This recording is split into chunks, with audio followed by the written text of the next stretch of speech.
I mean, this says we've got our job cut out for us, the American people, what Rick said and what everybody has said tonight. It's still surprising to me that people really have embraced Spanberger to the degree they have. But this shows us the job that we have to do going forward. Well, Gene, again, I think what we have to look at, you had asked a question at the beginning of this broadcast. You said, what are you expecting to see? And that is a great question. And really what I'm expecting to see is, number one, the new. God has been declaring that new things are in motion. Now, just because they're in motion doesn't mean that they manifest as quick as we want. Okay, God was prophesying for years that he would raise up a deliverer out of New York, and that we can see is being fulfilled with President Trump, but it's still a process. The other thing we're going to see is we're going to see a lot of the same. And this is where we have to be careful as the FlashPoint Army and the American people, because Exodus 15 is a great example. When God delivered a nation, right, they had a praise party right there at the Red Sea shore, and then 3 days later, they're complaining to the point where they want to trade out their leader and they want to go back to socialism and communism, right? They forgot the victory. So we have to be careful because there is going to be some of the same. The other thing we're going to see is the fragile. What do I mean by that? Listen, to think that this is going to be the norm of our country is not what God has been saying. It's fragile because the Democratic Party, as we know it and as we see, is falling apart. Gene, it's a no-brainer. You don't even have to be prophetic to see that. It's falling apart. It's fragile. So what do? We have to remember two principles very quickly. Jeremiah 1:10. We speak revival. We speak reform. Well, reform is to reform something. Jeremiah 1:10 says you got to throw down, destroy, pull out, overthrow before you build and plant. To Rick's point, it's a process. But let's not forget, God is so wise when he told Israel. He said, here's how I'm going to bring deliverance. Exodus 23, verse 30. Little by little shall you drive out the giants. And I'm telling you, it's in motion, Gene. We are going to see what God has promised, the reset and the reversals. But to Rick's point and to Dean Bachman's point, we've got to keep our foot on the gas. Keep praying, keep standing, keep voting. Get out there and do your part. Because God has inserted himself at this time in our country, and we cannot let the Lord down. No, amen. We have to keep our feet to the plow and our hands to the plow. All right, so listen, let me go to what Speaker Mike Johnson said earlier about the Democrat Party. Watch. As the Democrats continue to pander to their radical base of affluent progressives, President Trump and Republicans are building a new multi-generational coalition of voters that is grounded in common sense. Since November 2024, Republicans have welcomed record numbers of Hispanic and Latino voters, Black and African American voters, Jewish voters, union workers, young people, all these different segments of the population, and they came in large numbers. People everywhere can see clearly who's fighting and voting here every day and delivering for them. And I'll say this clearly to every hardworking American in any place who's missed a paycheck, anyone who has been made to suffer because the services, the health services you rely upon, or the food and nutrition supplement for your family, anyone who is hurting, you have a home in the Republican Party. You have people here who are elected by their constituents to come and do their job, and they do it. They're voting to support you, to make these programs available. All right, so home in the Republican Party, David, when you hear Mike Johnson say that, you know, that the news cycle with the shutdown, you would think most of the momentum has been with the Republican side because the Dems have clearly the responsible party. But does this election, what we're seeing, does that echo that? No, not necessarily, because, again, these are two very blue states out of 50 states. This is not a good snapshot of what the nation is doing or what it's feeling or believing. There are some things we'll see tonight that may tell us a little more. What goes on with ballot initiatives up in Maine, those are pretty good indicators, and that's kind of a split state. It has been one congressional district red, one congressional district blue. So those will be helpful things. But at this point, looking at Virginia and New Jersey, while we have great hope for them, that's not a good snapshot of what the nation looks like. this is what happens tonight. These are two really blue states. Yeah. All right, Tim, you had some other input there. Well, first of all, from Virginia, if more Virginians watch FlashPoint, we would not be as divided of a nation. But because mainstream media is not reporting on the fact that Democrats are the ones not voting in favor of the vote to end more or less the filibuster so that we can actually move to this clean slate, most Democrats think it is President Trump's fault. Not to digress on that, but we live in a divided America where they're not hearing the truth. But here's a report coming out of New York City, and I'm seeing lots of this on X. He said, my experience voting in New York City, no ID is required. Zohran Mamdani's on the ballot twice in the top row. Eric Adams, who dropped out of the race to avoid splitting the vote, is still on the ballot. And Cuomo is in the bottom right corner on the second row. And we actually can pull up a picture of that ballot to show what that looks like. But literally New York City, as they're voting for a mayor, where we know there's been a huge influx of illegal migrants, illegal immigrants coming in, there's no ID required and these people are allowed to vote. All right, if we can put that up on the screen, I do want to show this ballot, and maybe if we can even zoom on this when it gets up on the screen. When this ballot comes up, it will show up top, you see, well, on your screen, you see top left, Zohran Mamdani. Go to the middle top. There he is again, Zohran Mamdani. You see there's no Cuomo on there, but you do see Eric Adams, who already dropped out the top right as you go. This is the ballot in New York City for the mayor. And again, no ID is required. So we are definitely already seeing some shenanigans from Democrats in some of these races, the way that it's being conducted and carried out, et cetera. So not maybe a surprise. I was just telling my dad, I'm curious what happens in this New York City mayoral race. It reminds me maybe of when the not Democrats, Israelites, maybe the same in this case, when the Israelites said, no, we want quail, and God said, oh, I'll give you quail. Yeah. Right? You will have so much quail, you will not want this anymore. And hopefully, if we get a little socialism, maybe it's the antidote to go, we don't want that anymore.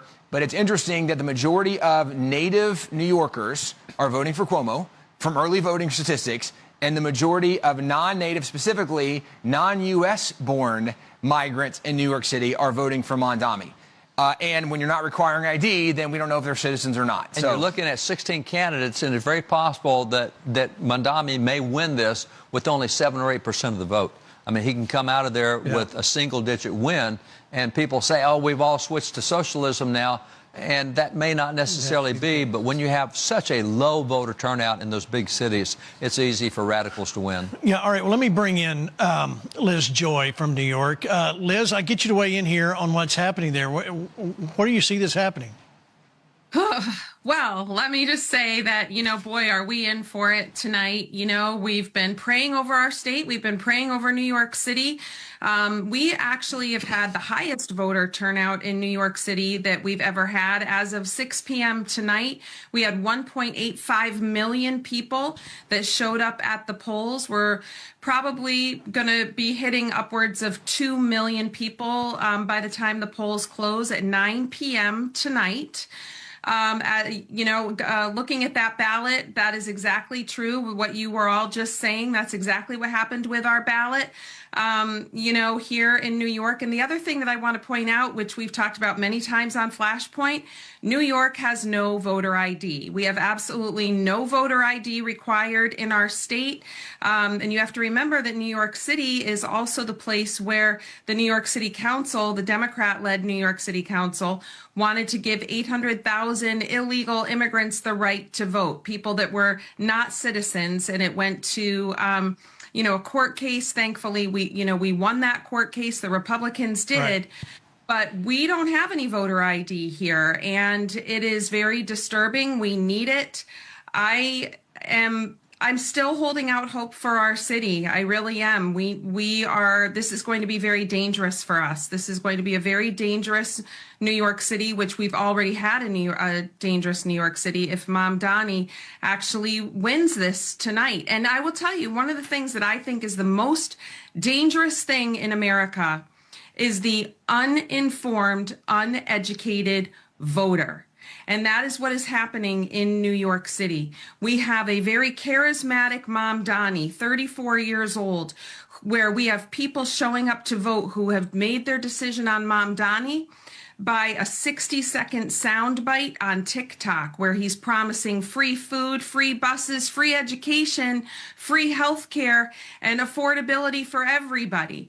The problem is that it's the New York taxpayers that are going to have to pay for it, and people are going to be fleeing the city, and we've already lost 1.5 million people, if not more, who have throughout migration in New York City. So we are in a very dangerous state right now. We are. Let me read you what President Trump posted. If communist candidate Zohran Mamdani wins the election for mayor of New York City, it's highly unlikely that I'll be contributing federal funds other than the very minimum as required in my beloved first home. Because the fact is, communist, this once great city, has zero chance of success. And of course, he goes on to talk about whether you like Cuomo or not, you really have no choice of vote for him and hope he does a fantastic job if he's capable. He is capable of it. Mamdani is not. So, Cuomo did himself a lot of harm with COVID in New York. Do you think there's any way he can get past this tonight, Liz? I'll go back to you. I do think Cuomo could have gotten past this and can get past this. The issue with former Governor Cuomo is he's not a humble man. So when repeatedly asked if he would apologize to New Yorkers, he was prideful about it. He's never actually really humbled himself and said, I'm very sorry for the way that I handled the COVID pandemic. Although there was a spot this morning on Fox News where they pushed him, trying to give him the opportunity to say he was sorry to all of the New Yorkers who lost loved ones and lost their businesses and 15,000, senior citizens. But he was prideful about it. And he just, he hasn't humbled himself enough to say, hey, I really messed that up. I love New York. I'm going to do better. Give me a chance. And I think New Yorkers would have, because we're familiar with him. We're familiar with Andrew Cuomo, and I do agree that it would be better to have a Democrat like Governor Cuomo. Although I never actually voted for him, it would be better to have him as opposed to Mamdani, who is an anti-Semite. And I think that New York City is really looking at the difference between who is going to protect the Jewish people and who is not. Andrew Cuomo, the one good thing I can say about Andrew Cuomo is that he always protected the Jewish people. He always protected the Jews. All right, we'll come back to you right there, Liz. I need to move on before the bottom of the half here. Let's go to New Jersey. Let me show you this. New Jersey governor general election showing Mikey Sherrill with 61%. 533,000 votes with 26% reporting. David, you see it there. What do you make of this latest report with New Jersey? Until we see where those numbers come from, I don't make much of it yet. Those are numbers that are way off from what's predicted. And the predictions can be wrong, but not that far. And so those may all be the early vote count out of the biggest cities. We just don't know yet. That may not be the rural count. At this point, it's too early to really panic yet. So that may be a surprise. It may not. We'll just have to see. All right, let me go to Dean Bachman here. I got 2 minutes before I have to go to a break. But Dean Bachman, all that's going on in New Jersey and New York is crucial. Every one of these states we've talked about, they're crucial to America. But what makes this so different for Americans? Well, I think, it's not lost on me that Hank is a teacher. He's a pastoral teacher, and Rick is a teacher. He's teaching the Patriot Academy. I'm here as dean of the university. We have a PhD program in government and master's and undergraduate programs. We're all in education. And one thing that the left understood early on is they had to capture education, and they do that through the public schools. So they have a captive audience. And so if you are training up the next generation in concepts that aren't biblical, you're not going to get a biblical result necessarily at the polls. And so I think the hope here is that we continue to do, through programs like yours, education for the voters so they can know what is true and what isn't true, what's biblical and what isn't biblical. And so our hope is that we are going to stay the course. the first thing I did this morning, I was still in bed and I was texting people that I know in New York to get out and vote. I sent a few articles about why it's important. And so it's about the ground game. And so this election was all about getting out the vote at the polls. So for people that are involved in the political part of all this, they've got to do a better job being organized and getting people out to the polls. Absolutely. All right, we're going to take a break for the bottom of the hour. Daystar connects with us here in about a minute and a half. We're going to continue to cover. When we come back, we're going to hit what's coming up in California, Proposition 50. FlashPoint, we didn't get to spend a lot of time on this, but we're going to talk about what that does and what that means for Californians and for the rest of the country. Make sure you stick with Election Night in America. We return right after this. There's never been a more important time to be bold and speak truth. FlashPoint is answering the call. There's no shortage of vision, and it's time to impact culture in every way we can. And we can't do it without you.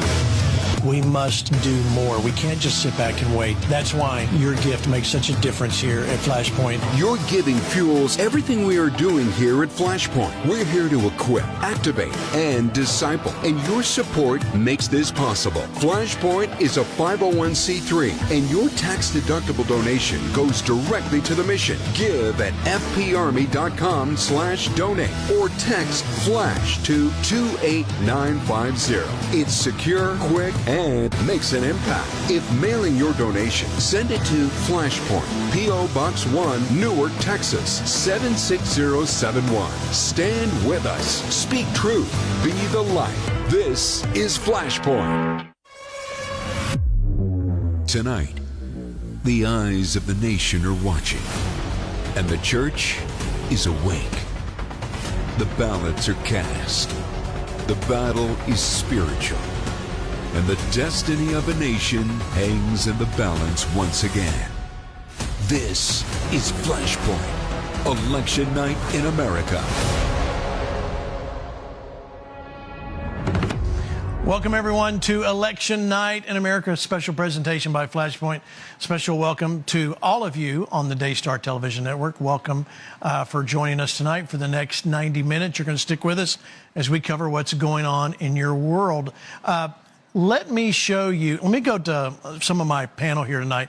Rick Green, of course, Liz Joy, Pastor Hank Kunneman, and Dean Michelle Bachman. Pastor Hank, we as believers, I'm going to go to you, we need to understand the responsibility that we have in America as believers. And you know, I've done my part of giving the pastors a hard time, the woke pastors. I'm still going to do that. But the reality is, every one of us has a responsibility to stand up for America. Yeah. Well, we all do, especially because our vote is connected to our voice. And one of the things that we have to also look at, you know, as we often talk about spiritual warfare, well, part of that warfare is to make God's people, as well as those who are voting for, you know, biblical values or moral truth, right, and standards, is to make them apathetic, or how about this, ignorant. And that's what we've been battling against right now in our nation.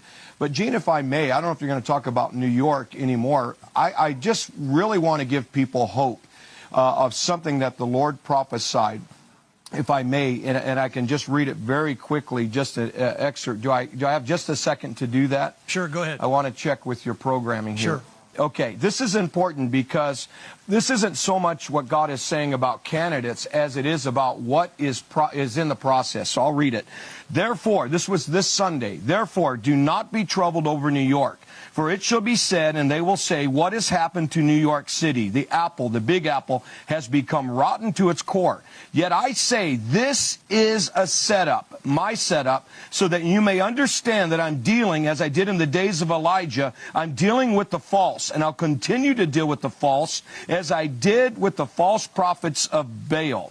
God says, therefore, watch New York, as it shall be said, they've become rotten. Yet I speak to you of a new that shall arise. And you, New York and New York City, are the branch of my pruning. Therefore, you will blossom, New York City, in the hour. Now listen to this part.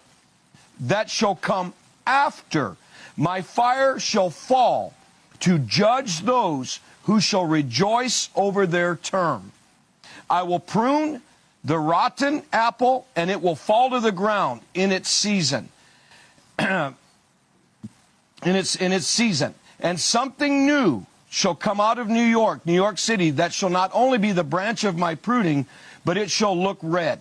It will not be in this season, but in a new season that will come out of my shaking, that will make the big apple red in New York. New York, your state shall begin to turn red. And then he goes on and talks about in New Jersey that shall be worn in New Jersey if we will continue to stand and pray. And again, this isn't so much about the candidates, because either one of them are rotten to the core. Listen, what do they call him? Mom Commie? God is saying, as you see this, it's got to go rotten so that the fire of God's judgment can come, not on the people, on the system, on the policies, on the legislation, and to those who align themselves with wickedness that think they're going to have their term. It's going to be their way. God says, not so.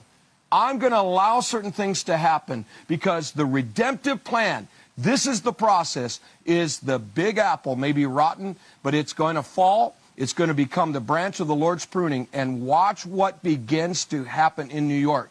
Because if God can take from 9/11, an attack from without, they are being attacked within with what is trying to arise.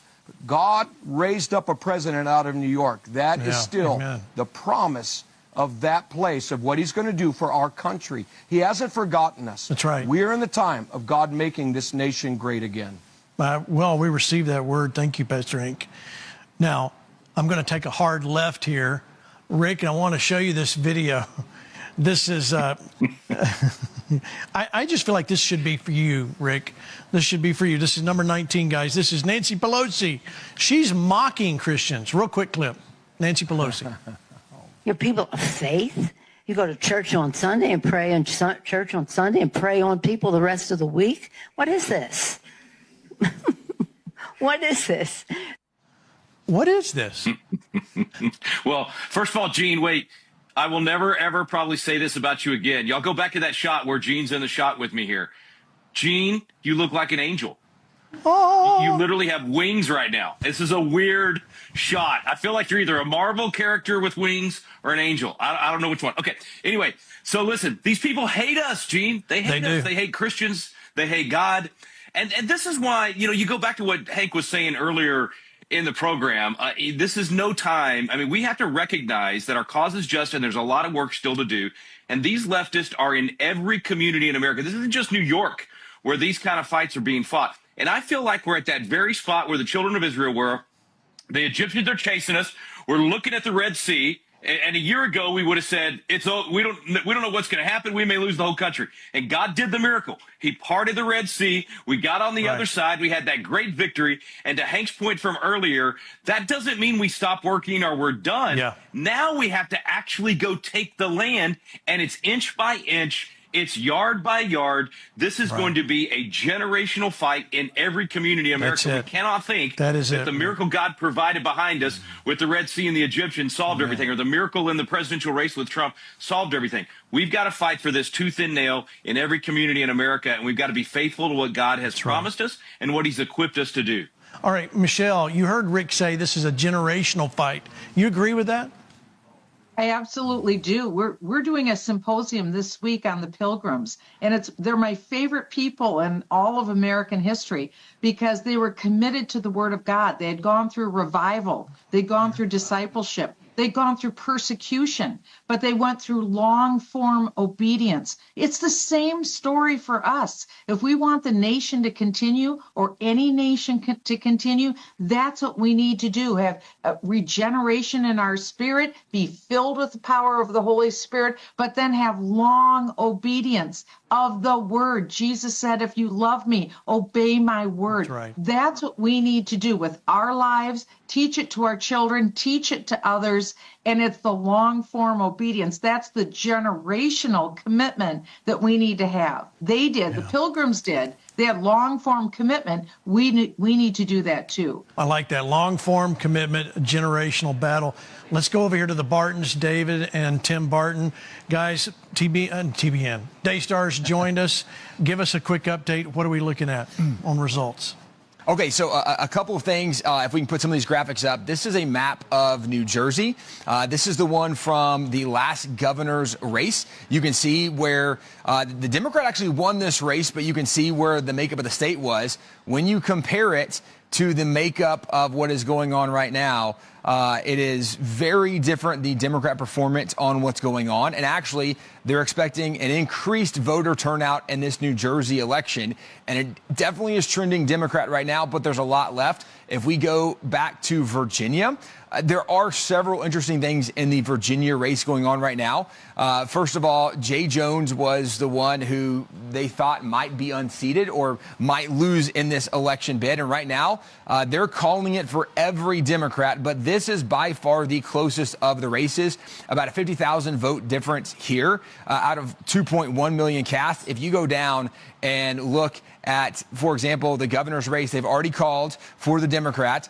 And the split there is almost 200,000 vote difference. So what you see, what you've got right here is that's pretty close to what the polling showed. Correct. But that other one with Jones is the one that's really surprising because Myers came into this with about a 6-point lead, it looked like, and the fact that they're projecting him to lose barely is a significant shift. So it's not mixing the way they thought it was. But also the fact that, again, this is a 50,000 vote difference as opposed to a 200,000 vote difference. So it does show that there were a lot of moderates, maybe even some Democrats that recognize what happened wasn't good and we shouldn't support that. The other thing that's interesting, if you can go back to New Jersey for just a minute, is New Jersey, they're projecting what they think the outcome will be, right? What they think the total numbers will be.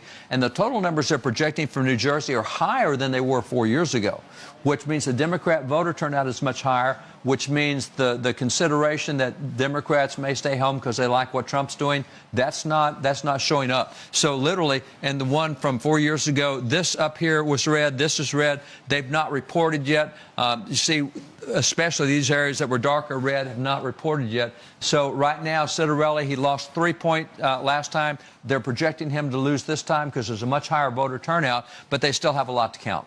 So it's possible we still might see Citarelli pull this out, you think? He might pull it out. Well, it's estimated 2.3 million votes remaining. So there's a long way to go. Okay. Yeah. Okay, so we're gonna keep our faith up here for a good win. Let's talk about what's going on before the break. I said we're going to talk about what's happening in California, Proposition 50.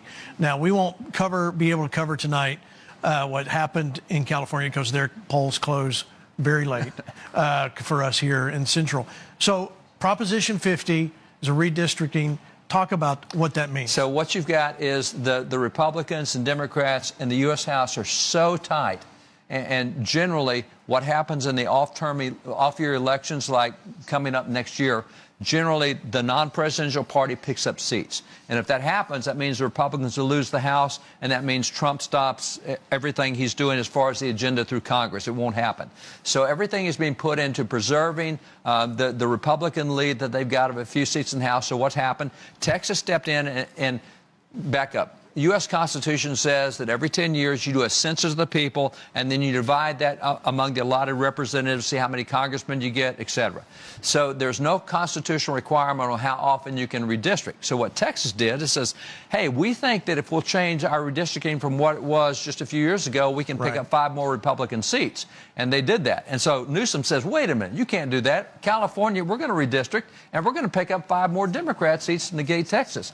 And so for them to do that, they have a constitutional provision in California that says you have to have this board that convenes and draws the thing. They're voting on an initiative tonight that would say, hey, we don't care what the Constitution says. Let's just redraw the line. Let's break the law. Let's break the law and redraw it. But see, what's happened in the last week or two, you've seen Ohio says we can give 2 more Republican seats. You've got Iowa saying we can give 2 more Republican seats. So this is a big race right now. I mean, literally, constitutionally, you could redistrict every 2 years if you wanted to. And what we're seeing is something we haven't seen in a long time. Used to be everybody waited 10 years and 10 years and 10 years, and now the states are scrambling to see what, and this is all based on controlling Congress over the next year, which would be the rest of Trump's agenda.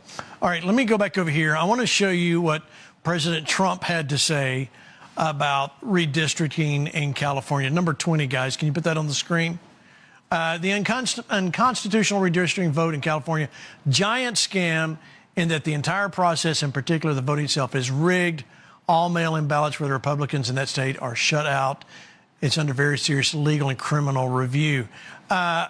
So with that being said, what does he mean in criminal review there? How can this be under? Well, other than the fact they're breaking the law.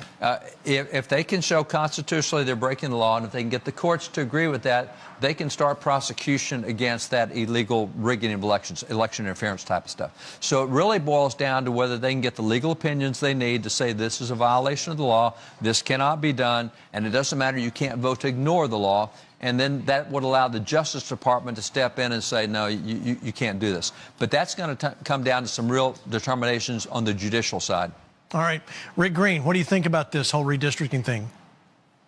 Well, I always hesitate to disagree because, you know, you're supposed to respect your elders, and Gene and David are definitely my elders. But y'all use the term breaking the law, and I think they're doing a state constitutional amendment to reverse a state constitutional amendment from a few years ago that set up the commission to do redistricting and only do it every 10 years. And I think the people of California absolutely have the right to do that. I understand there can be rigging in the constitutional amendment process that they're voting on. So maybe that's what y'all mean, and that's what they're potentially cheating on. But I think for them to actually do redistricting is perfectly constitutional under the U.S. Constitution for them to do that. And if they want to go back to allowing the legislature to do it, which is actually how I think it should be done. I don't like these redistricting commissions because you can't get the politics out of it no matter what you do, but you can't hold those commissioners accountable like you can a legislature. So I'm just saying I don't want them to pick up 5 Democrat seats, but I think the process for doing a constitutional amendment like they're doing is not breaking the law. It's changing the law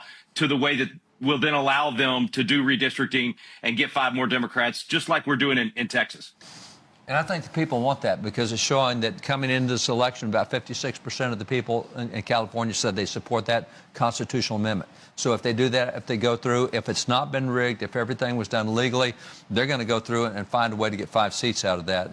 Now, what happens is they'll end up back in court because there will be people who say you've unconstitutionally excluded this group. But now the U.S. Supreme Court has picked up this year a case on that could change everything because they've been using the 1964 Voting Rights Act to say, hey, when you redistrict, you have to have consideration for these special minority communities. And it looks like the Supreme Court is going to say, and that's not a consideration anymore because that's reverse racism, and we're not going to do that. And so it could change everything if you start taking out the special minorities that have received special attention. If the Supreme Court does that, and you get what these states are doing along the way, you can see a real change across the nation. All right, Dean Bachman, let me get you to weigh in here. What do you think? Well, there's few states out there that have been looking at redistricting, like Indiana, for instance. They could probably pick up 1 more seat. And so some states have been hesitant to do this. They don't want to look ungentlemanly, if you will. But the one thing the Democrats understand, at the end of the day, it's a math game. You have to get more votes into the till, and they'll do whatever it takes. So Republicans need to wake up in these state legislatures, and if they have a chance to redistrict so that they can get more seats, my opinion is you do it. Yeah. You do what you need to do so that you can get your guys to win, because we will never again have a Donald Trump for president of the United States. This is a very unique opportunity. We don't want to see his presidency cut in half. Absolutely. So good. So good. All right. Let me show you, since we're with you before you go, Dean Bachman, I want to, let me show you this clip about the Dems are in Virginia are actually campaigning against Trump. Imagine that. Watch.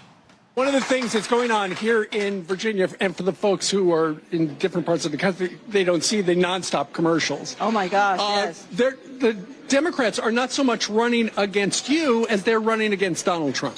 Yeah, go figure. I mean, he's already president, right? But, you know, I'm just trying to figure out, are we in this universe or in theirs? we're actually in the real world. In the real world, I am running to be governor of our great Commonwealth of Virginia. We've got work to do. All right. Dean Bachman, your thoughts? Well, obviously, the Democrats did focus testing, focus groups, and they figured out what their voters respond to. And so they're trying to whip up the Trump derangement syndrome people to get out to the polls. So they may have been very effective to be able to motivate those voters to actually get out. Because, again, this isn't necessarily high turnout across the board the way it would be in a presidential election or a midterm. Again, this is an off-year election. You only have to gin up a certain highly activated portion of the electorate. So it's a few people, but people who are highly energized. So if the Democrats figured Trump derangement syndrome voters are the ones who will get to the polls, then they ran the right ads. Right. And that is a lesson that we need to learn. So true, so true. All right, David, here you've got some stuff you want to call. Yeah, what we've got is Virginia. Virginia, specifically, the races at the top of the ballot. If you look at the governor's race, you look at the lieutenant governor's race, those are races we can now call for the Democrat. That's a disappointment to do that, but that's what the numbers show, and it's not a surprise. So the fact that Abigail Spanberger is now officially, there's enough votes in from enough parts of the state that we look at to say, yep, she's going to win that. Well, and it's worth noting there still are over 1 million votes they're predicting are going to come in, but because of the districts where those votes are remaining, they think the margin is only going to increase. So it's still premature as far as votes being counted. There's over 1 million estimated votes still out there, but based on the way it's all falling right now, they think she's going to run away with this based on what's happening right now. How far ahead is she in the race? Well, this is the one that was about 200,000 vote difference last we saw. We've been tracking some other races right now, but we can go back and look to see if that's widened the margin yet. But it was over 200,000 votes, and still there was a lot of some of the major Democrat cities that had outstanding numbers still to come in, and that margin was pretty significant there. And with 200,000 votes and 1 million left to come in, you gotta really turn that stuff red in a hurry, which is not likely, knowing the districts that still have to contribute those votes. And the same in lieutenant governor's race. That's one we can also call as well. And so lieutenant governor's race in Virginia also called. Still waiting on, we don't have enough numbers yet in New Jersey to call that. A lot of the media is calling that for the Democrats. We'll see. We're going to wait a little while and make sure the numbers add up. Does any of this surprise you? No, none of this is a surprise. It's disappointing because we'd hoped for better turnout. We'd hoped for better results. There were some outlier polls that showed the numbers were getting tighter, particularly with Mayorkas, and we haven't called the Attorney General race in Virginia yet. But it even looked like that the lieutenant governor was tightening the race some in Virginia. That did not hold up. So there were some outlier polls that had given some indication for maybe, but not so. And the turnout, it was hard to tell from 4 years ago because that was COVID time. And so when you're looking at turnout now and trying to project, but it definitely clearly appears that there's not been a suppression of Democrat vote because Trump's been doing well. It looks like the Democrats have organized and gotten their forces together and turned out in high numbers. All right, Tim, your thoughts? Yeah, I think it says something, too, about the Dem strategy. One of the things we know coming to elections, there's often an October surprise. This time it was the shutdown of the government. And because we understand what the shutdown was, where the president was saying we're not going to keep funding some of the activity going on, giving health care to illegal migrants while we're robbing from other people, it made sense for us. But when the mainstream media doesn't report that and they hear it's all Trump's fault, this was the October surprise. And I'm saying that again, usually leading into an election, there's some big breaking news that is often used politically to try to sway votes one way or the other. And certainly it should not have gone this way. People should have looked and gone, wait a second, right? Losing some of these SNAP benefits, whatever else. You can't blame Trump for this. But the media and the left has done such a good job of controlling the narrative. I think that also probably had an impact on this election as well. This is interesting, too, in that both of these states, it seems like the national politics had more impact than the local politics did. And so that's kind of a surprise, too, because often the state races, you see the state issues take predominance. It looks like the national issues and national trending is more of what's driven these two states. All right. Well, let me get, we're going to lose Liz Joy and Dean Bachman. I want to give you guys, we got like 5 minutes left. I'll give you the 2 minutes here to wrap up. Liz, what you think we're seeing tonight? I think that we are witnessing, right? We're in very intense times. Intense times call for intense prayer. And that is where we need to be. You know, we may have won a battle by getting President Trump into office, but we have not won the war. And we need to stay very intense and very focused on what we need to do. We need to help to inform people about what's really going on. And we need to be bold and we need to be courageous. Dean Bogman, you got a couple minutes here. I think on the Republican side, they need to get smarter about how to win elections and how to do voter turnout. This election was all about turnout. And the Democrats, you have to hand it to them, they turned out a base to get to the polls. I don't know that there was as much organization, certainly not in the state of Virginia. New York City is a completely different animal. We'll see what happens with New Jersey. But clearly, the lesson from Virginia would be we have to have very smart people running these elections and getting bodies to the polls so that they vote, or getting them to put their ballot in an envelope so that they vote. And the Democrats did a better job on that than the Republicans did in Virginia. Okay, Pastor Hank, you're leaving also at the top of the hour here. I want to get you to your final comments, but I do want you to pray over all of this, because I can feel our audience, you know, despairing a little bit that this doesn't look so good. Would you please lead us? Well, all right, let's just pray. Heavenly Father, as we come before you, the Almighty God, you declared from your word through Yeshua that upon this rock, the ecclesia, you will build your church, and the gates of hell shall not prevail.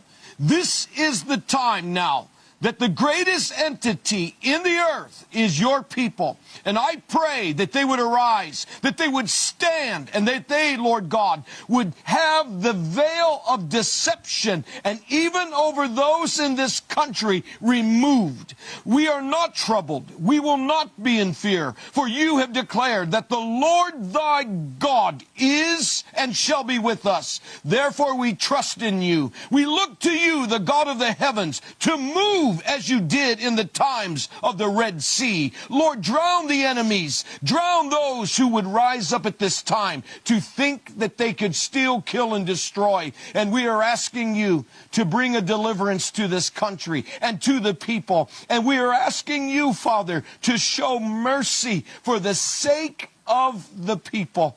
Lord, as you pass over this land, may your goodness prevail. May your judgments come to that which would seek to arise, and bring your restraint by the person and the power of the Holy Spirit, that we see a true shift change, that the people of this land shall rejoice as you bring a reset, a reversal. And God, you raise up your honor as you declared over Pharaoh. It shall be over the enemies of darkness at this time, and the gates of hell shall not prevail. We choose to trust you, God, and we shall quench the fires and stand as the fourth man in Yeshua's name. Amen. Amen. Hey, Pastor Hank, any last comments? You know, I just think this. Look, oftentimes we talk about darkness and gross darkness, but we have to be reminded of what Isaiah 60 says. It's when God then positions himself, and it says in verse 3, after darkness and gross darkness, but I, the Lord, shall arise, and my glory shall be seen upon thee. I don't know about you, Gene. I don't care what they report tonight. My eyes have seen the coming of the glory of the Lord upon this country. And there is a future for our children. This is the generation that shall seek his face, and we will see the goodness of God in the land of our living. Amen. Amen. Good word. Thank you guys for being there. We're going to continue after this hour. But before I go to the break, where we lose some affiliates, I want to remind all of you watching, you can catch us everywhere the FlashPoint Television Network is airing, also YouTube, Rumble, all of those as well. So if we're leaving your area, you can catch us on one of those. And go subscribe, follow, and share this. Rick, I'll give you the last 30 seconds comment before we go out for the half hour. Yeah, I just want to reiterate what David was talking about a few minutes ago. This Supreme Court case that is being taken up could change everything on redistricting, because we'll finally stop factoring race into how we draw the lines. It's so racist to do such a thing and un-American. And so that Supreme Court case is one to keep our eyes on, and we could see a whole lot more of shuffling of the board that will certainly be to the favor of conservatives and Republicans, because we'll get an actual truer representation in Congress. Oh, so good. Yep. Elections have consequences. We've been saying it for 5 years. And ladies and gentlemen, while you may not like what you see, there are consequences, but let's make this go the direction we need to see it go. I want to say thank you for watching, and listen, don't go away, because we're going to be right back. We're going to talk a little bit more. Pastor Che will join us. We'll get his opinion on what he thinks about California, Proposition 50, live and in person, right after the break. Don't go anywhere. We'll be right back. Election night in America.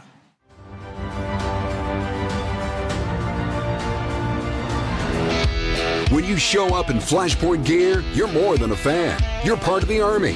Rep the voices you trust and the truth you believe in. FlashPointStore.com has new merchandise. Gear that sparks a conversation. Let the world know you're standing strong, always to the right of center. Make sure you wear FlashPoint. Always show your colors. Shop the collection now with FlashPointStore.com. Don't just blend in. Stand out. Be part of the Army.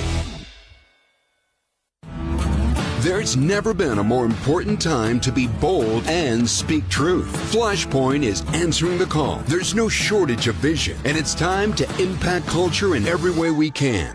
And we can't do it without you. We must do more. We can't just sit back and wait. That's why your gift makes such a difference here at FlashPoint. Your giving fuels everything we are doing here at FlashPoint. We're here to equip, activate, and disciple. And your support makes this possible. FlashPoint is a 501c3, and your tax-deductible donation goes directly to the mission. Give at fparmy.com/donate or text FLASH to 28950. It's secure, quick, and makes an impact. If mailing your donation, send it to FlashPoint, P.O. Box 1, Newark, Texas, 76071. Stand with us. Speak truth. Be the light. This is FlashPoint. Tonight, the eyes of the nation are watching, and the church is awake. The ballots are cast. The battle is spiritual. And the destiny of a nation hangs in the balance once again. This is FlashPoint, Election Night in America. Welcome back to Election Night in America. I'm your host, Gene Bailey. With us this hour, let me welcome back our friend Mark Meckler is here, Rick Green is here, and Lance Wallnau is eating and drinking something. I'm having a cookie. You're having a cookie. All right. Before I get to my guest and Papa Che, who's sitting over here, let me give us a quick update on House races you were talking about. So in Virginia, we've already called the governor's race, lieutenant governor's race for Democrats, still waiting on the attorney general. Virginia has a process of constitutional amendments that were also really key this time. Virginia, you have to pass the constitutional amendment in 2 sessions, have an intervening election before you can put something on the ballot. So in the last session, what they did in Virginia was they said, okay, we want a constitutional amendment wiping out traditional marriage. We used to have a marriage amendment. We want that gone off the books. And we also have an amendment to make abortion really extreme, really radical, take away all the parental consent laws that we've had. And so that passed that. Now we have this election coming on right now, and then they have to bring this up again in the next session. Then if they pass it again, then it goes to the people to vote on. So what's happened right now is in this election, there were 5 House seats or Assembly seats in Virginia, and 2 of them were held by Republicans. 3 needed to be flipped to Republicans in order to be able to kill this stuff in the House next session. At this point, all 5 of those seats are being won by Democrats by a fairly wide margin at this point. So probably that means that those 2 constitutional amendments will be passed again. They will come to the people, and based on voting patterns, they'll probably end up passing. So really pro-abortion, really lack of traditional marriage, kind of like California has come east is what it amounts to. Yeah. Well, let's talk about David Owen and May Navarre. Yeah, so these are some of the House races that we're talking about that were needed to maintain or flip on these. So you can see the Democrats ahead. If we can go to just kind of flip through these a little bit. So Navarre is winning in this one. The same thing, Cole's winning this one. And you can see, 34 to 66, you're probably not closing that gap. Let's go to the next one. Similar again with Adams, 54-46. Now this one, depending on how many are outstanding, and I think it's like 68% that's in.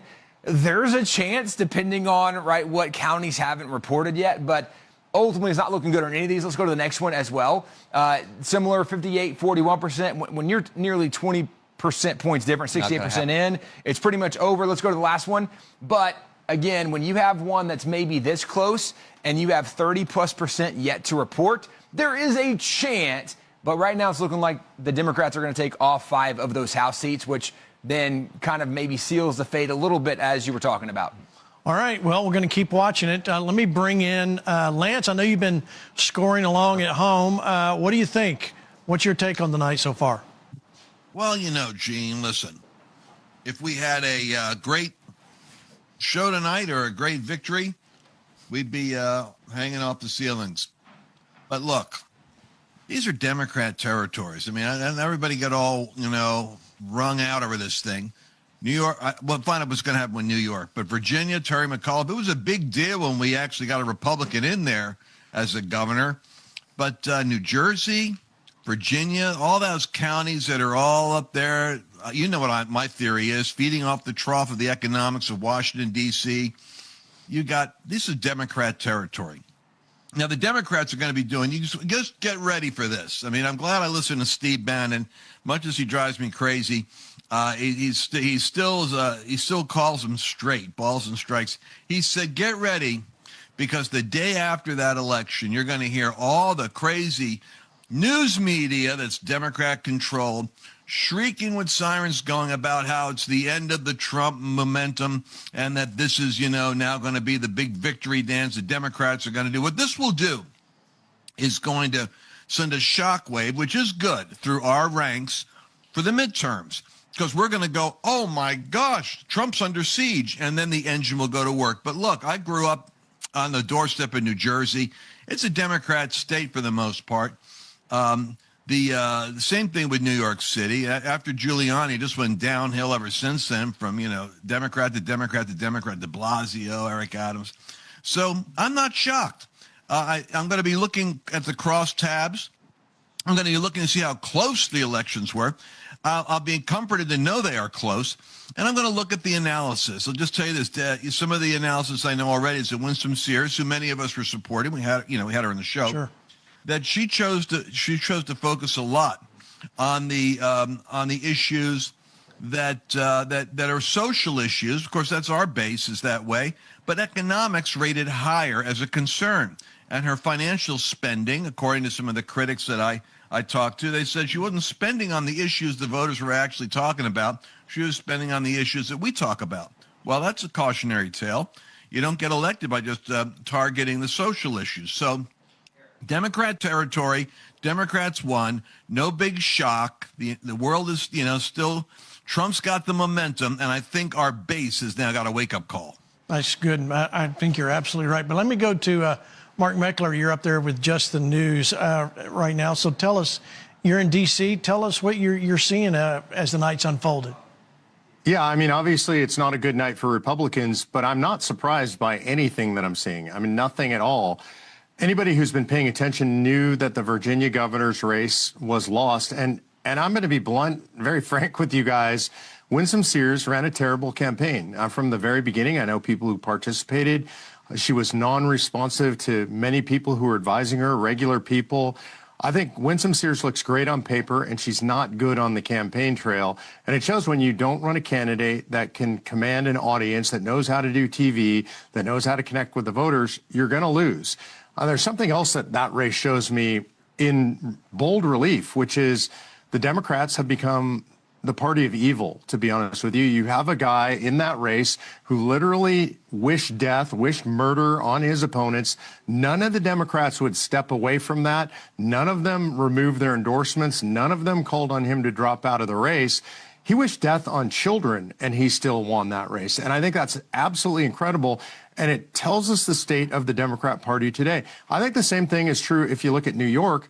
You have a candidate that is a radical communist Islamist who hates Israel, who hates Jews, and New Yorkers voted for it. H.L. Mencken famously said that democracy is the theory that the common people know exactly what they want, and they're going to get it good and hard. And I think we're going to see that in all of these races. Rick, what do you think? I'll let you weigh in here while I got you here.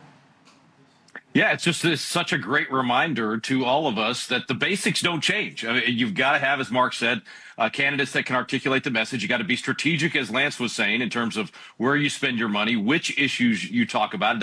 Your principles don't change, but what you talk about might change. Your emphasis might change. How you package things might change depending upon what's going on in the culture. And, I think everybody on this program, certainly David's been teaching this for years. We have got to make sure that our people know how to think biblically and speak secularly, that they know how to win in these races. They know how to articulate.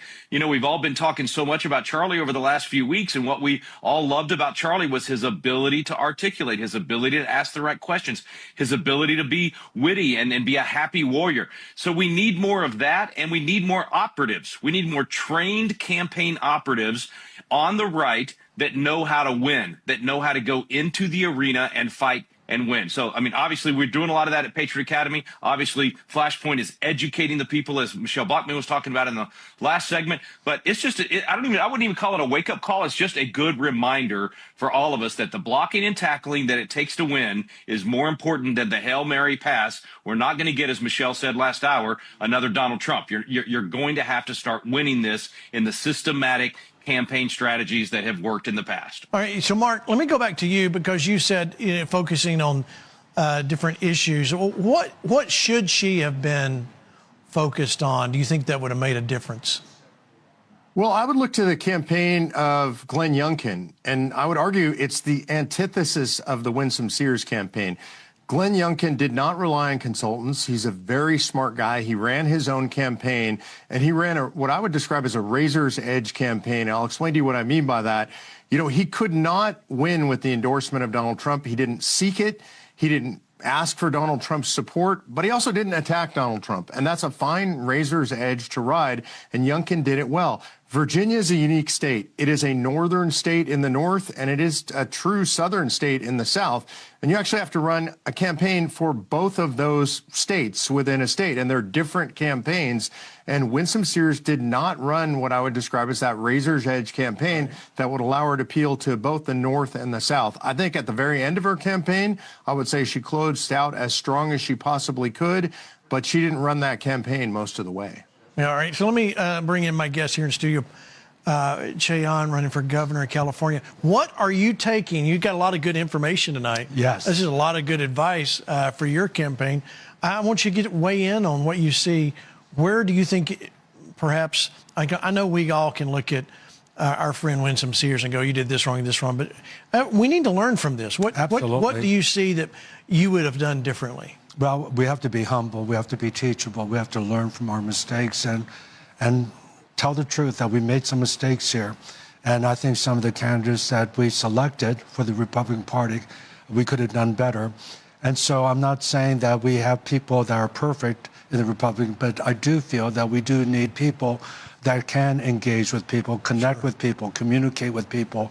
And that's why I'm running, because I feel as a pastor, I've communicated, connected with people. For 46 years, I've been a pastor. And I want to encourage pastors to run, because they've been doing this for years. You've been pastoring. And that's why I love David Lane, American Renewal Project. He is recruiting pastors. And I said, why pastors? They're not politicians. He said, well, they have the character. They already have been vetted. They have a biblical worldview. But more importantly, they know how to relate to people. They know how to love people. And we need to really pastor our state of California. So I'm running as a pastor to govern all of California, not just the Christian right or the Republicans in California. I want to reach out to every single person in California. All right, let me go to Lance. Lance, What's your advice? We're going to do a little round table here. What's your advice for Papa Che here going into California? What does he need to do? What can he learn from tonight? I want to hear what you have to say.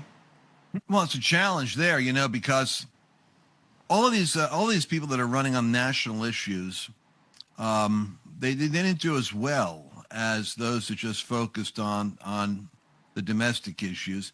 I think, listen, when you're dealing with a media saturation, there's an awful lot of spiritual manipulation and information bombardment that comes out of the press. The media that the left has, that the left listens to, still keeps them in this feeling that there's instability and Donald Trump's a problem. They're focusing, they're doing their job on the national issue. So it's really important that you figure out how to put your finger in the air and realize what's really important to folks in California that's not being addressed by Newsom, or what is it that the thing that he is going to continue to do that is, it's not Newsom isn't running, but what is it that his leadership has done in the past that is the direction of the Democrat Party? And I think you have to be able to dissect that in a way that is meaningful. To me, the fact that they're doing this redistricting thing really blows my mind. I mean, I don't know if you can't get Republicans to get excited about that. I don't know who can. I think you're going to be driven from 40% or 50%, 45% of the vote with 20% representation down to like half that. And I think that that's an issue which is really going to be bothersome to Republicans, that they're not even going to be represented in their own state nationally. So that's something to be thinking about too. All right, so let's talk about redistricting. We talked more about that in the first hour. We won't know anything while we're on the air because the polls close so late in California. But Papa Che, I want to know, how do you see that? Is that going, most likely that'll go, it's being said it'll probably go that way, the Democrat way. So how do you think that'll work? My opinion is that because of the supermajority of Democrats, they're going to pass Proposition 15. But my faith is that what the enemy is meant for evil, God's going to turn around and use it for the good. I feel there are a lot of conservative Democrats who are just tired of the overreach of the government. It really is a totalitarian Marxist government, and they're just calling the shots. I mean, it's ridiculous for legislators to pick their own district to vote for themselves instead of we the people voting these people in. And so I feel it's going to pass, but I love this verse in Romans 8:28. God causes all things to work together for good to those who love him, to those who are called according to his purpose. And even today's election in Virginia and New Jersey, I want to encourage people that God is on the move, that the kingdoms of this world will become the kingdoms of our Lord and of our Christ. It says has become already. It's already a done deal in Revelation 11:15. And so we do know we're in the early stages of revival and reformation. But as Pastor Hank said, there's still darkness. There's still going to be shaking. And so we see darkness and light paralleling, but light overcomes darkness all the time. We win. So at the end of the day, we will see the victory. And I believe that California will be saved. I believe that I will win the governorship because so many people are praying and the church is coming out for the first time. Just imagine, we have 12 million evangelicals in California, more than any other state except for Texas, but 6 million of them are not registered to vote. And then the 3 million that are registered don't vote. Right. But what we're doing is activating the church because there's a Spirit of God that's moving over California. We had Baptized California with 8,000 people being baptized on one day in Huntington Beach. We're seeing Hope California that we're getting prepared for. We're getting a stadium of 90,000 people for evangelism. And then when Charlie Kirk was assassinated, we just see the incredible young people in California at USC, UCLA coming forth. And so I'm very optimistic about the future. I believe the best days are ahead, but we have to ride the momentum of what we have seen. And I've shared that I believe that revival, reformation began in 2022 with Roe v. Wade being overturned on June 24th, President Trump winning. But the thing that really encourages me is that we had 1 million women gather October the 12th before the election, 375,000 gathered together under the leadership of my prophet, covenant friend, Lou Engle. And as we gathered together, 20 million were watching online. And this is the key. We prayed that President Trump would win. We made apostolic decrees based on prophetic words we received, and he won by a landslide. So I'm appealing to all those in Virginia. We have to pray. God does nothing without prayer. And of course, if we want to see revival, Jonathan Edwards from New Jersey, well, actually from Northampton, Massachusetts, said we have to have extraordinary prayer. And so I just really want to encourage people to pray like never before, and especially pray for California, because as California goes, so goes the rest of the United States. Let's talk about what happened in New Jersey, Mark. I want you to see this. Wake Up New Jersey post bomb threats received in 7 different New Jersey counties favoring Republicans. They've been from overseas email accounts, reports, some polling locations already reopened. In fact, here, watch this clip, you'll see.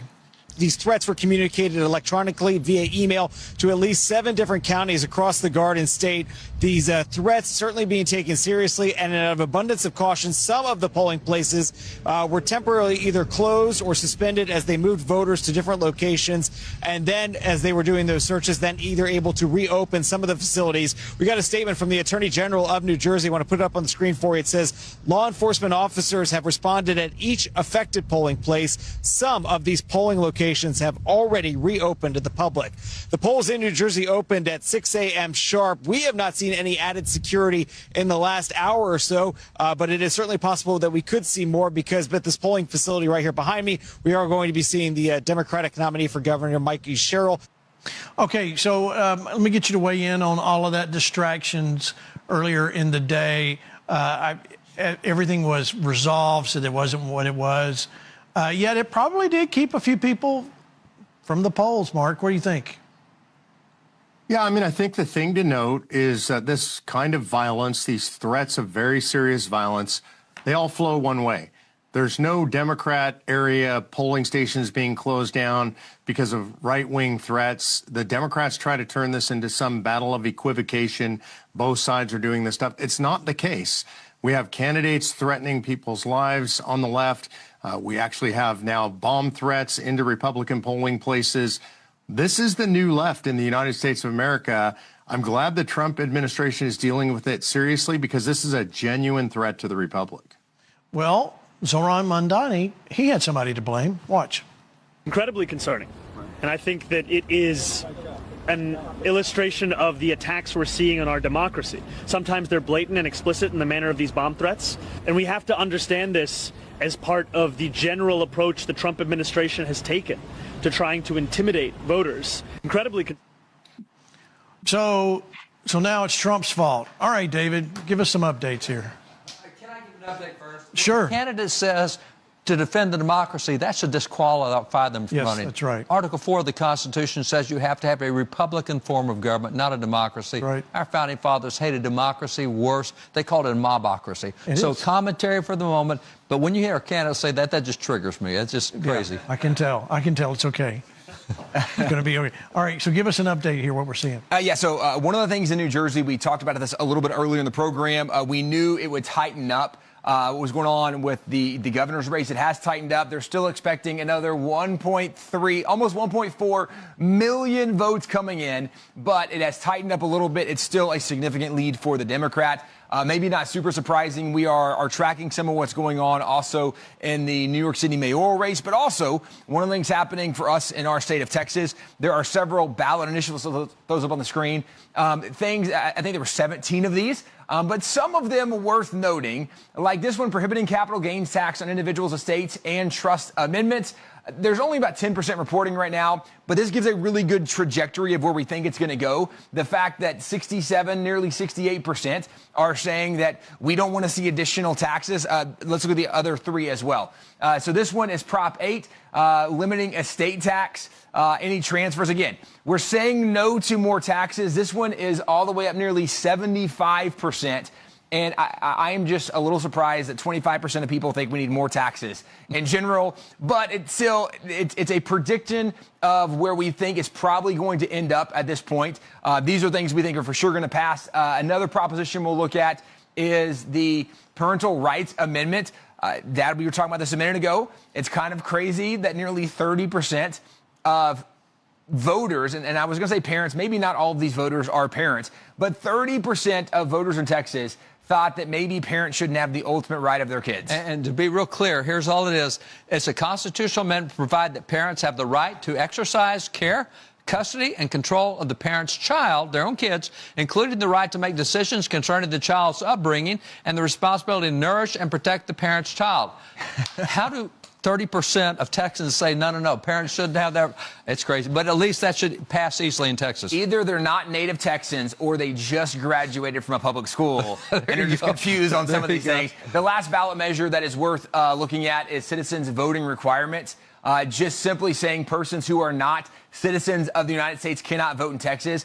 This should not be controversial, and yet 25% are protesting the idea that you have to be a citizen of the United States to be able to vote in Texas, which maybe even, Gene, goes back to in New York City, where they're not requiring any voter ID to vote in the mayoral race in New York City. Nobody needs ID. We all trust everybody. Well, it also takes us for a minute into Maine, because Maine has 2 ballot initiatives tonight. One of those ballot initiatives is, should you have voter ID to vote in Maine?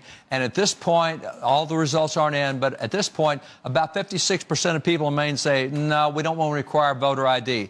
There's also the other ballot initiative is kind of what's called a red flag law, that if you say, oh, so-and-so shouldn't be trusted with the gun, you take guns away rather than having due process. That is failing in Maine. So Maine is protecting Second Amendment, but at this point, they're letting anybody vote without voter ID. So no ID, but keep your guns. Yeah, I guess that's it. Interesting. That's it. So what do you think, Rick? No ID, but keep your guns in Maine. Well, it just shows you how much education we've got to do across the entire country, including in Texas, for those 30% that don't believe in parental rights. This is why I was saying earlier, it's in every community. The leftists are in every community to some extent. In some areas, they're 5, 10, 20%. And then in places like New York, unfortunately, it looks like they're more like 60%. So we've got a lot of work to do. And I want to say to Pastor Shea, I love pastors running for office. I think this is a really positive development. I'm actually in Michigan at a Liberty Pastors event. We're training pastors on just how to be more engaged in the culture. And there's some candidates here. Ralph Rebrandt is running for governor in Michigan. And I was just telling him last night the same thing I would say to all pastors running for office, and free advice, Pastor Shea. But I was just telling him, say, look for ways to just simply say to the constituents, hey, all I'm after is doing things in a better way. I'm looking for what are the principles that produce freedom and prosperity and letting everybody live their American dream, and how do we kill the principles that are killing the American dream? And it just so happens that the good principles do come from the Bible, but we don't have to quote chapter and verse every time we give the speech. We can talk about the principles, the biblical principles, and just like Charlie Kirk did on those campuses, we can disciple with biblical answers on every single issue. Pastor Shea's exactly right. Even conservative Democrats, sometimes even moderate Democrats, are tired of the pain. They're tired of the bad progressive policies that have produced bad results, and they're looking for a better way. And pastors have the answers, because all the good answers come from the Word of God. Amen. Look at that. That was a glowing endorsement, I think. Absolutely, because we're really building our campaign on the truth, the Word of God, and we're just proclaiming righteousness and justice, mercy and truth proceeds from his presence, Psalm 89, verse 14. And so I just really want to encourage people to have these biblical values that are running for office as pastors. Amen. All right, let me, before we go off for station ID here, and we might lose a few people, let's go to New York City mayor general election. I've got it pulled up right here on my laptop, right with 38% reporting. Can you put that up? Yep. 580,000 for Mandani, or as Hank said, Momkami. Cuomo, 485,000. Curtis Sliwa, 94,000, who should have dropped out of the race. Just my own personal opinion there. What do you make of that so far, David? Well, this is one of the things where this is one of the states that allow a plurality. So you could win this race with 9% of the vote, as opposed to 51%, because when there's that many candidates in, just the top one takes it and walks away with it. So no runoff here. So this is not really always a good reflection of what the people believe, because you could have 15 of the candidates have the same constituency all split up, and the one dissenter, we had that in a state one time in a special election where the 7 people ran for Congress, 6 of them were pro-life and 1 was pro-abortion. And the pro-abortion person won because the other 6 split the vote up. So you can have that kind of... So the thing in what we're going to see in New York City is people are going to be stuck with this deal of that may not be what I believe, it may not be what most of the city believes, but that's the leader, and that's the rules you play by. And by the way, just to update on Maine, Maine just flipped, so they decided they do want voter ID as of right now. So they want to keep their guns and protect the polls. They listen to Rick. No, red flag law, so we're going to give our guns away, we'll keep our ID. So they flipped on both of those. Oh, they flip on both? Both of them. So they flip on both. Oh, wow. Okay, all right. Wow. Let me show you what Byron Donald says about those people in New York that are fleeing the state. Watch. We all see what's happening in New York. Mom Donnie, that lunatic. He doesn't know economics. He's never had a real job, but he's going to lecture you and I about how policy and how systems work. He doesn't know what he's talking about, but worse, he is a radical of the worst kind. So for those of you in the city of New York who may have to, and hopefully Jack Ciattarelli becomes the next governor of New Jersey, and you could go across the Hudson. But if you need a place to go and you're not quite sure, always remember that in Florida, we are the free state of Florida, as Rick Scott said. We are the place and we are the land that will always stand by the Jewish people, as Governor DeSantis has done. And you have my word that going forward, Florida will always stand for freedom and liberty, and we will never tolerate anti-Semitism. There you go. All right. Let me bring in, I know I was going to do this after the break, but let me welcome good friend here, Nate Schatzline from the great state of Texas. You've been listening to Rick try and talk about good things, and he's actually affecting the wrong things in the state of Maine. But real quick, I got 30 seconds. Give me a real quick teaser, what you see happening tonight. Yeah, we've seen red states are getting redder, blue states are getting bluer. I think this is a wake-up call for the conservative movement and really for the church, is that, hear me on this, we haven't changed as many minds as we would want to. We need a spiritual revival to do that. We've seen a lot of transfer, a lot of red coming into places like Texas, a lot of blue going to places like New York. Look, we need a revival to fix what's going on in the elections tonight across our country. All right, after the break, we'll give you new updates. A race has been called. Those of you leaving, make sure you follow us on YouTube or all the other options. We'll see you right after the break.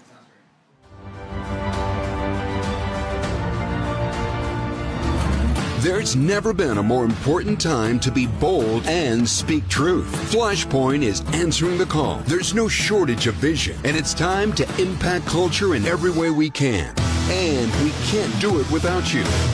We must do more. We can't just sit back and wait. That's why your gift makes such a difference here at FlashPoint. Your giving fuels everything we are doing here at FlashPoint. We're here to equip, activate, and disciple. And your support makes this possible. FlashPoint is a 501c3, and your tax-deductible donation goes directly to the mission. Give at fparmy.com/donate or text FLASH to 28950.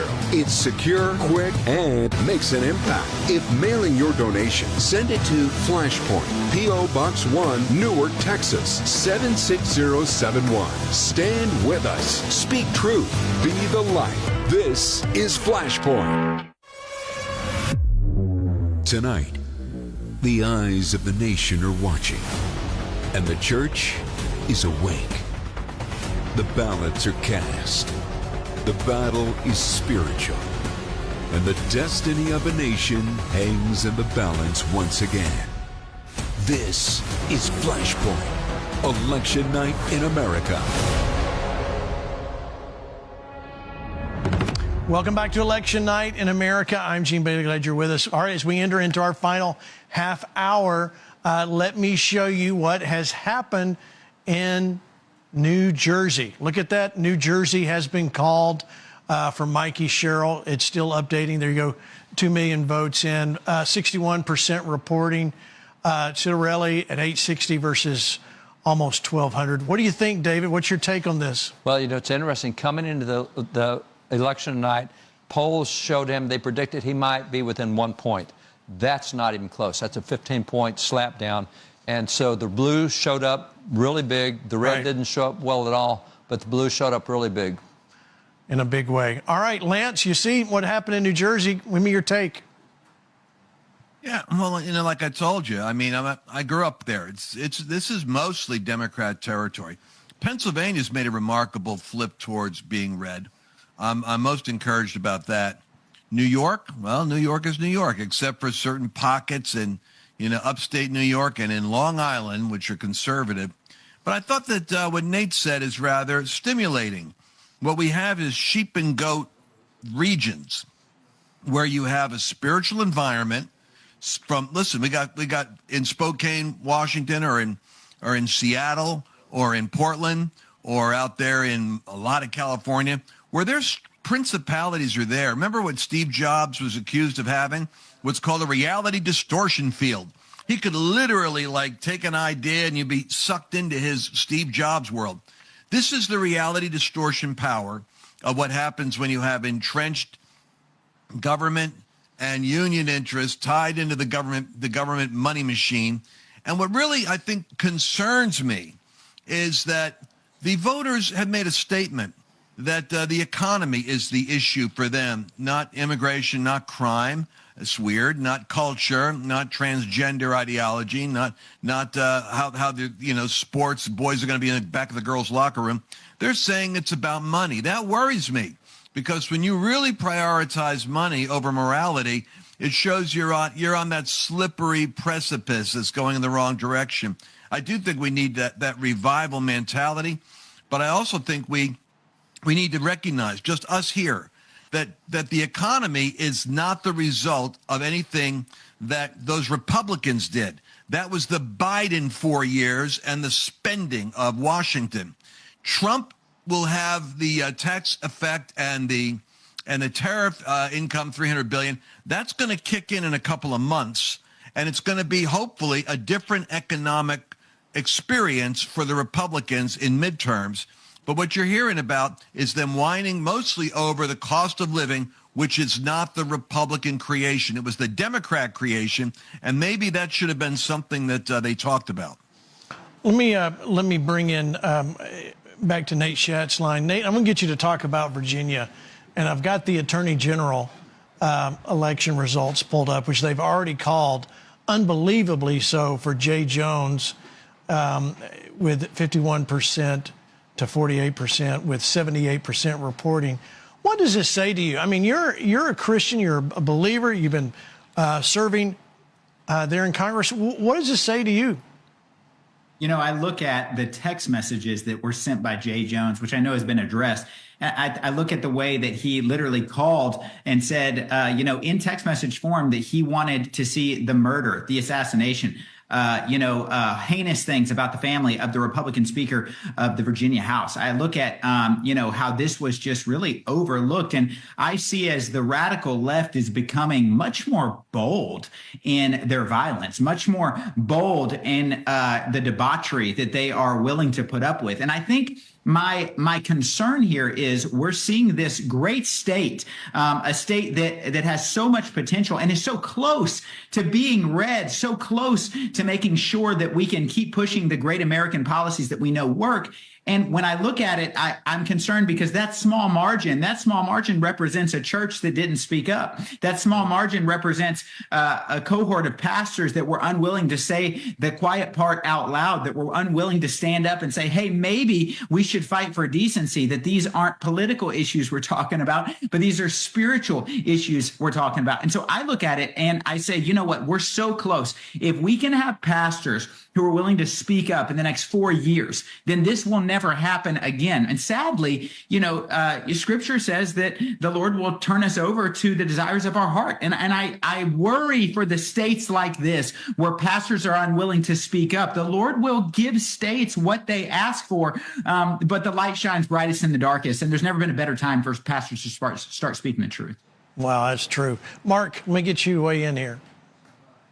Yeah, I mean, I think one of the interesting stories of the night is going to be the margin of victory for Zoran Mamdani. It's pretty close if you put Sliwa's votes with Cuomo's votes. And the question is going to be for Curtis Sliwa, and I think this is a fair question. What made you decide you wanted to be the spoiler? It was obvious. It's been obvious for at least a month that he couldn't win this election. I don't know whether it's ego. I don't know whether it's hubris. I don't know whether the guy's just hallucinating, but for him to stay in this race is pretty outrageous. You look at the numbers right now, it's almost tied. It's swinging a little further to Zoran Mamdani, but it's almost tied if Sliwa's votes go to Cuomo. Man, when we do this kind of stuff to ourselves as Republicans, we really need some introspection, and I think Sliwa has some questions to answer. No, I think you're right. In fact, let me show you this, the New York mayor general election. Mamdani at 782, 646. You're right. If you took Sliwa's 120K and put it up there, you're going to be really close to where it needed to be. Rick, you're seeing these numbers, and this brings up a good question about Sliwa. Is this something the Republican Party, couldn't they have done something more to help Sliwa get out of the... I mean, he was the Republican candidate. That they just... It seemed like somebody could have talked to the boy and said, hey, take the beret off your head and stop doing this. Well, it is New York. Somebody could have put a horse's head in his bed or something like that. I don't know. No, look, look, free society, free world. We deal with this all the time. Usually the spoiler is like a libertarian candidate that's siphoning off 10% or whatnot. May have not a spoiler situation in the state Senate race there in your backyard, Gene. Our friend Lee Wapgans is going to be in a runoff most likely. I guess I haven't seen anything other than the initial really early voting on that one, but there's another Republican in it that's siphoning off about 10 or 12%, and Lee probably would have won straight up tonight and not have to go to a runoff. We'll see where it ends up later. But, yeah, this happens quite a bit.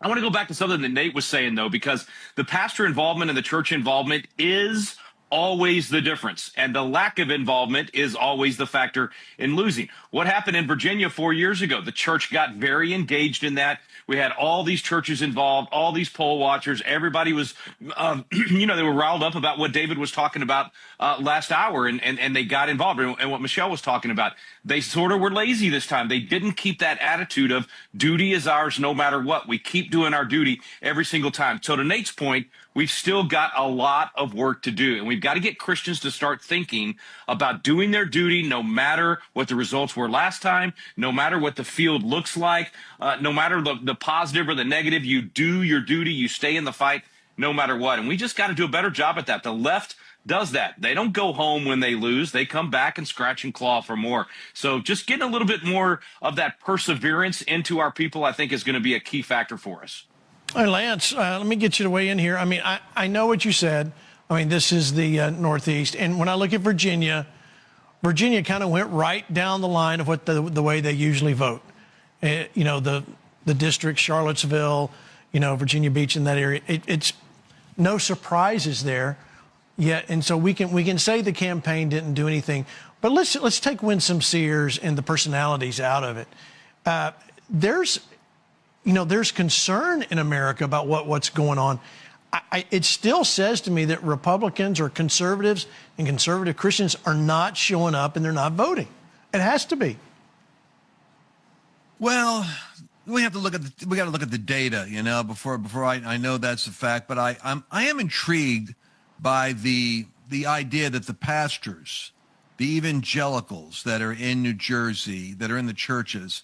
I'm a little concerned. I think, Gene, that now that we don't have to worry about, we can make all our own mistakes on FlashPoint. We don't have to worry about getting someone else's platform in trouble. We should have a web page that has something like the Plastic Pulpit Review, which is a list of churches that refuse to engage their people in the civics of the election. I don't think it's necessarily a bad idea that it's like students rating professors, that Christians should rate their church on how ready and urgent and engaged am I in terms of our pulpit taking responsibility for the spiritual climate of our territory. I think the pastors do have a lot of responsibility. I think that, all right, let me go be controversial here. So like the major churches in New York City, that like the Tim Kellers and the Hillsongs and the other ones that had dominant voices in New York, they were like never Trumpers. They went third way. They deliberately distanced themselves. They picked a Rick Warren kind of, we don't want to be partisan political. They wanted to be for everybody. And you know what? I think that those leading ministries that are in territories, when they fail to steward the spiritual authority God gave them to support the secular righteousness of government, they do a long-term damage to the conscience of the culture. So that's my take on. Same thing with Hillsong in Australia. Yeah, I met with the Senate there. I said, "You got a massive, big mega church here. Did they back you?" They looked at each other. They said, "Not really. They're kind of politically agnostic. They don't want to get involved." So let me just say, yeah, and we need new churches too that are going to be patriotic. I guarantee if Trump went in there and had some rallies, you'd see a little bit more turnout there. For the Republicans. We have to do a better job of working around the weakness of the church. Okay, Papa Che, let me give it to you. You hear what they're talking about, pastors and churches. Thankfully, you're not a pastor that would be on the Plastic Pulpit Review. Right. That Lance was By talking God's about. grace. Yes. But, I mean, is that something? Let's talk about that. I mean, at some point, and we've been saying on this program, and I've said it with you as well, people have to understand where their pastor lies. And we have done, we have done such a good job of maneuvering and not really standing for anything for decades. Right. We don't know where people stand. And I don't know if pastors even know where they stand. No, I think Lance is correct. We need to blow the trumpet in Zion, as Joel 2. We need to return with all of our heart, with weeping, fasting, and mourning. But then it goes on to say, Joel 2 down to verse 12, let the priests weep between the porch and the altar. Pastors have to lead the way. As pastors go, so goes the church. Right. The reason why we have woke churches is we have woke pastors, simple as that. And Marshall's book, Shepherd's Been Sold, the sale of pastors, is a real eye-opener to what's going on in America. And so, my frustration really, and I say this because I love pastors. I've been a pastor. Sure. I work with pastors around the world. But judgment begins in the house of the Lord. 1 Peter 4:17, and begins with leaders. It always begins with a shepherd. You see the indictment against the shepherds, the false shepherds, or shepherds who are just feeding themselves and not the sheep. And so we have to preach the whole counsel of God. Unfortunately, we have a theology. It's not the gospel of the kingdom. It's the gospel of salvation, which that phrase is not in the Bible. It's about me. How could I meet your felt needs? Instead of what's on God's heart. He is king over every sphere. Yes, he's king over the family. Yes, he's king over the church, but he's king over government. He's king over media. And we need to see righteousness and truth in every sphere, because we've been praying for 2,000 years. Matthew 6:10, thy kingdom come, thy will be done on earth as it is in heaven. And so I believe the answer is, if my people are called by my name will humble themselves and pray, seek my face. But it has to be pastors leading the way and turn from their evil way. There's sin in the church. There's sin with pastors. That just even not stewarding our citizenship is sin to me. Right. Okay, so it's a sin of mission. So I just want to really call pastors out and just say, please, on behalf of our nation, and one day you're going to stand before the judgment seat of Christ, 2 Corinthians 5:10, and you're going to have to give an account how you led your people, how you stewarded everything, the responsibility as a pastor. And I just really believe that we're seeing awakening taking place, because when I sued Governor Newsom, it wasn't just me. I got 145 pastors who are part of our network be part of the plaintiff, and they said we're all in.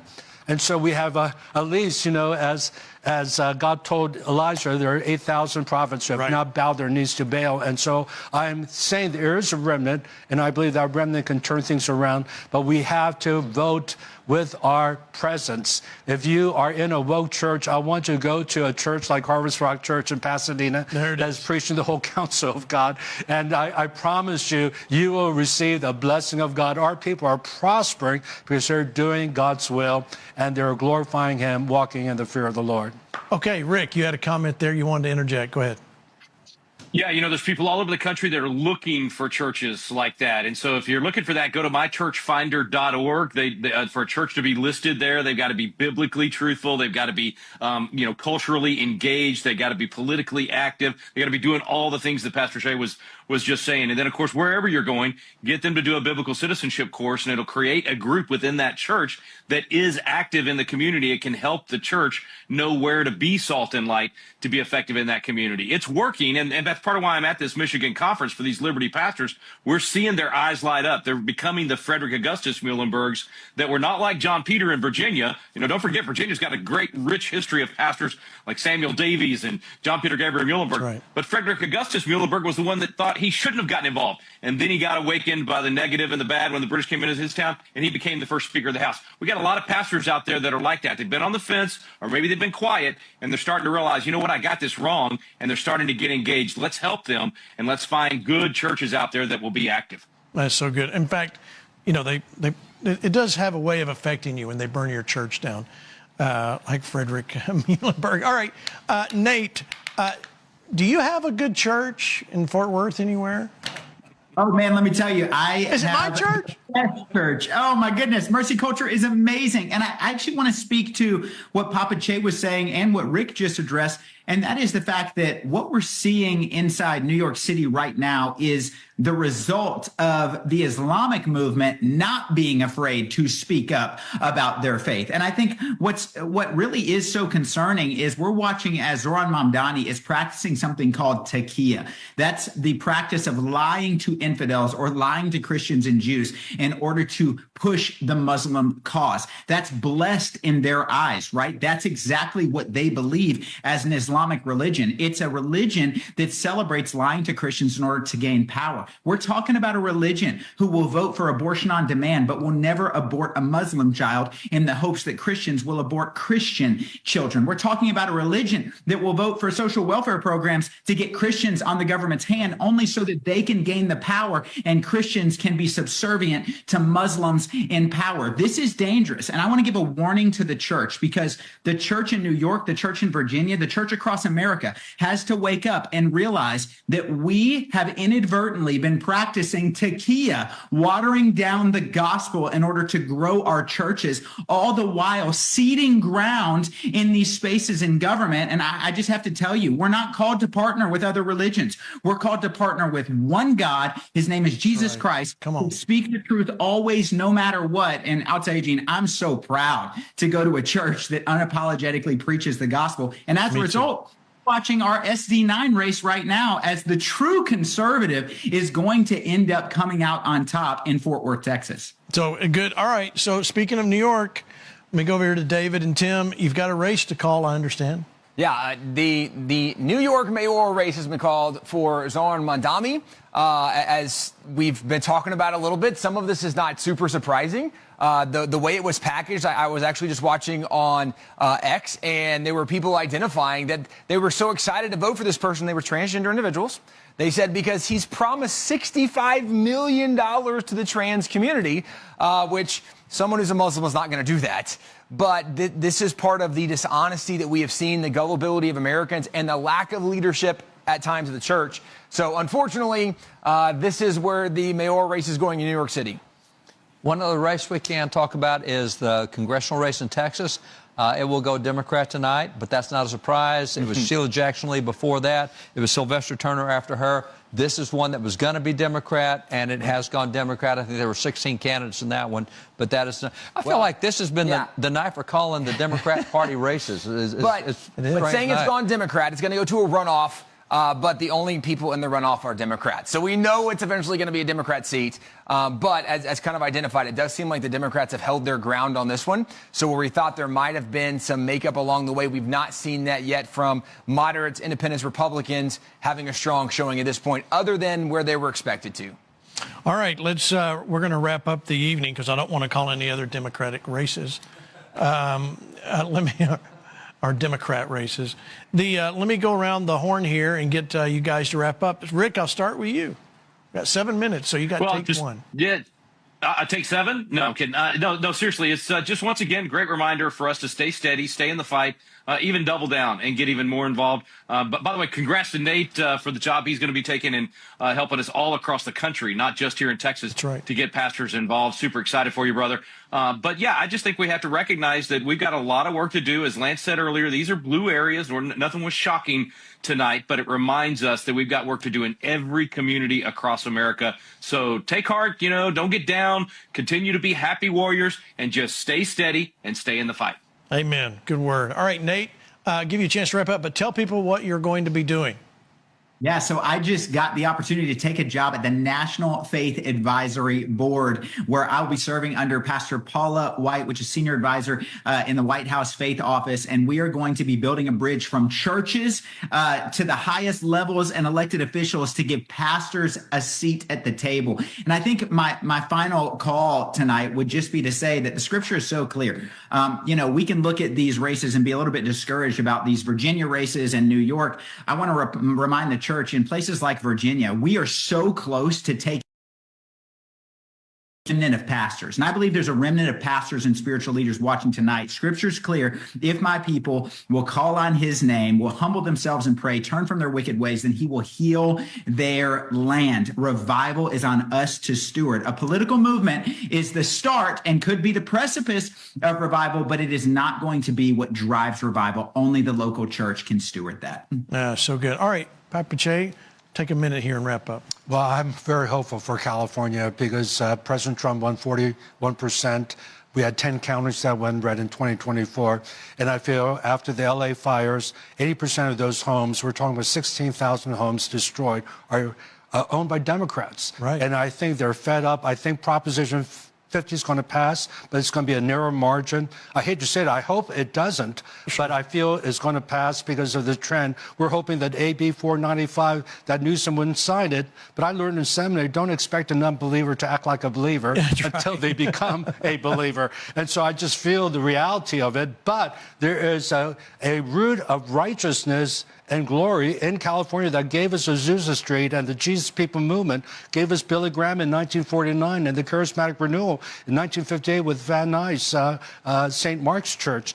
So I'm hopeful that we're going to shift in 2026, and I'm learning a lot here because we have our work cut out, and that's why I want to encourage the ecclesia, the church in California. Let's learn from this election. Let's mobilize. Let's get the votes out. And as a church won 4 years ago in Virginia, I'm expecting the church to come forth, but also the conservative Democrats who are just tired of the woke government.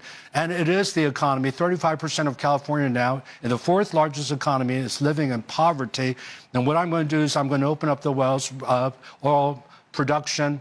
We import 60% of our petroleum. We pay the highest gas prices, highest taxes, highest electricity bill. It's impacting the poor people. And I believe that poor people are going to hear what I'm going to say, that I want to see California affordable again. I want to see the streets safe again. We're going to enforce Proposition 36. Newsom has not given a single cent to make the misdemeanors a felony once again, but I'm going to enforce that. And we have the right laws that has to be enforced. We have the infrastructure bills that we passed to have 4 new dams. We're just not acting on it because of the extreme woke environmentalists that have hijacked our government. So I'm going to just bring common sense. What Rick said is so true. I'm just talking about, look, I want you to be happy in California. You could have a better life and more affordable, but it's just common sense policies that we want to pass. Great. Mark Meckler, take a minute. Yeah, I would just tell everybody, don't be discouraged and don't be surprised. I mean, these are the election results. If you've been paying attention, we all expected. We always pray for and hope for miracles.